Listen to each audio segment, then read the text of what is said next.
गांधारी गंधार के सुबल नामक राजा की बेटी थी। गांधार की राजकुमारी होने के कारण उनका नाम गांधारी पड़ा। यह हस्तिनापुर की महाराज धृतराष्ट्र की पत्नी और दुर्योधन आदि कौरवों की माता थी। गांधारी की भगवान शिव में विशेष आस्था थी और ये शिव की परम भक्त थी।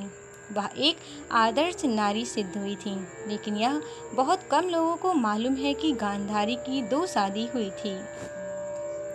जब गांधारी का विवाह नेत्रहीन धृतराष्ट्र से हुआ, तभी से गांधारी ने भी अपनी आंखों पर पट्टी बांध ली।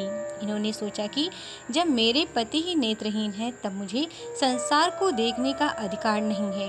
लेकिन शकुनी नहीं चाहता था कि उसकी बहन की शादी एक दृष्टिहीन से हो, क्योंकि नेत्रहीन धृतराष्ट्र के साथ गांधारी के विवाह का प्रस्ताव लेकर जब गंगापुत्र भीष्म सुबल के पास पहुँचे, तब शकुनी ने इसे अपने पिता तथा स्वयं का बहुत बड़ा अपमान माना।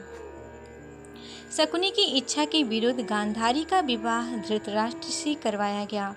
विवाह के उपरांत जब धृतराष्ट्र को गांधारी की विधवा वाली बात पता चली, तो वह आग बबूला हो गया और पूरे गांधार राज्य को समाप्त कर दिया। केवल शकुनी को ही जीवित रखा गया। गांधारी के जन्म के समय जब उनकी कुंडली बनाई गई, तो उनकी कुंडली में एक समस्या सामने आई। पंडितों ने गांधारी के पिता को कहा कि गांधारी के 2 विवाह होंगे, उसके पहले पति की मौत निश्चित है। इस समय से निकलने के लिए गांधारी का विवाह एक बकरे से करवाकर उसकी बलि दे दी। यह करने के बाद गांधारी की कुंडली से विधवा होने का दोष हट गया। बाद में गांधारी का विवाह धृतराष्ट्र से करवाया गया। विवाह से पूर्व गांधारी को नहीं पता था कि धृतराष्ट्र दृष्टिहीन है, लेकिन अपने माता पिता की लाज रखने के लिए उसने शादी कर ली।